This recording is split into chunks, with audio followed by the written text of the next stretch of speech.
Assalamualaikum warahmatullahi wabarakatuh. Selamat pagi sahabat pecinta labu madu Jacqueline, labu Tiana dan Hana se-Nusantara. Mungkin juga ada kawan-kawan dari Jazirah Malaysia yang saya hormati. Pada kesempatan pagi hari ini saya masih bersama Pak Supriyadi di kebun labu madu milik Pak Supriyadi. Di kolom komentar video kami sebelumnya ada yang bertanya tentang bagaimana cara menanam labu madu di musim penghujan. Rupa-rupanya di daerah kawan juga sama seperti kami menanam labu madu di musim penghujan.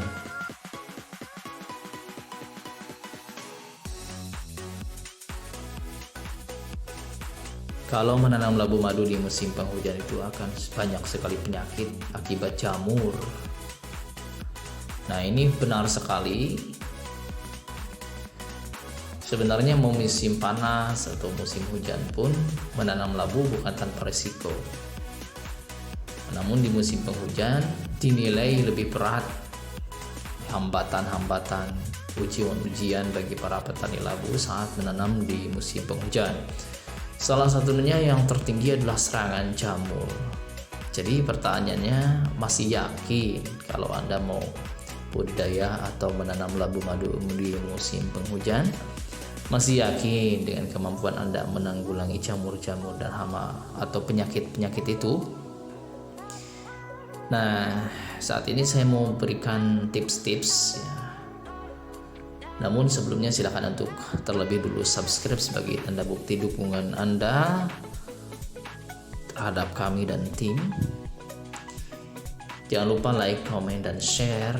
Jangan ragu-ragu share apabila di dalamnya memang bermanfaat. Oke, yang pertama saya harus membahas dulu memang kesehatan tanah. Kesehatan tanah. Jadi mula-mula semuanya adalah kesehatan tanah. Ini yang pertama. Cuman di sini kita nggak bahas panjang lebar, biar nanti video selanjutnya kita akan bahas secara lebih mendalam mengenai seperti apa sih settingan tanah yang bagus untuk labu madu. Ini kita tinggalkan dulu. Kemudian yang kedua adalah soal benih. Nah, ini ya, benih seperti apa sih yang bagus? Nah, menurut saya adalah F1 untuk Jacqueline. Ini kita masih mendatangkan dari luar negeri. Ada teman kami di sini yang juga menjadi distributor. Namun untuk yang bertanya soal benih sekarang memang agak sulit ya. Sulit karena isunya memang besar-besaran di sekitar Jawa Tengah, Jawa Timur. Jadi untuk sekitaran Jawa Barat itu cukup sulit mendapatkan benih.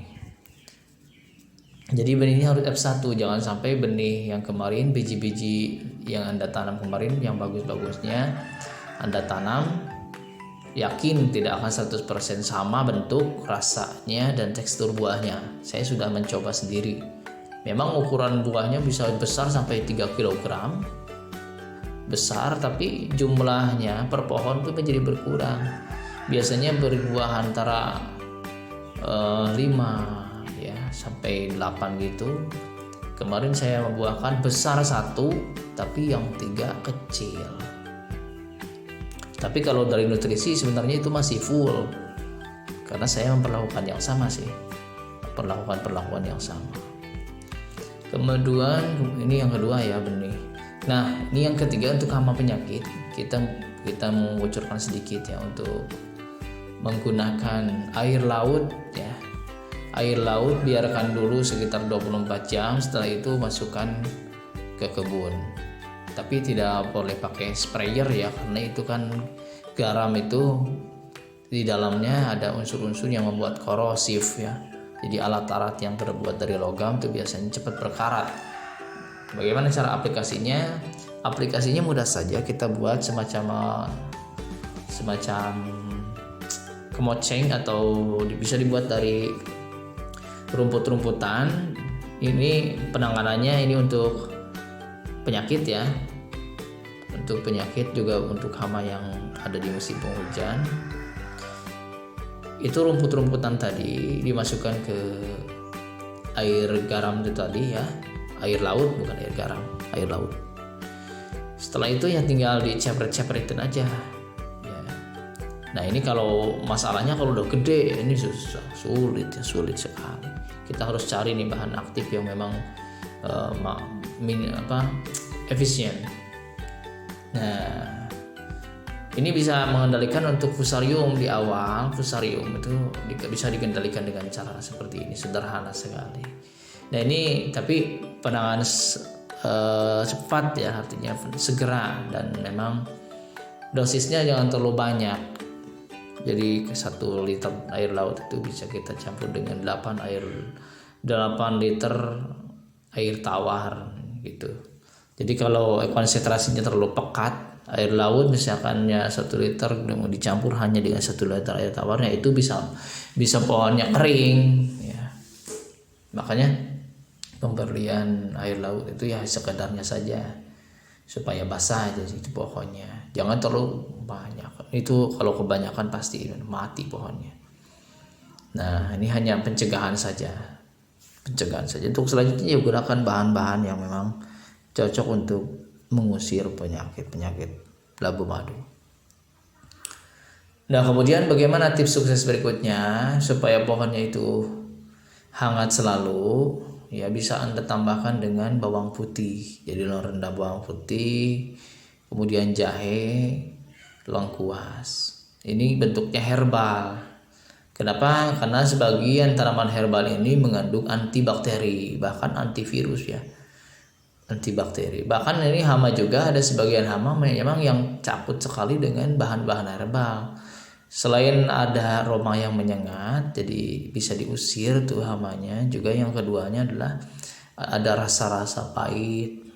Kemudian kalau kena ke hama itu takut dengan rasa gatal dan panas, seperti kita mencicipi jahe kan, itu ada rasa panas-panasnya gitu jahe itu. Kemudian lengkuas juga kan anti jamur juga.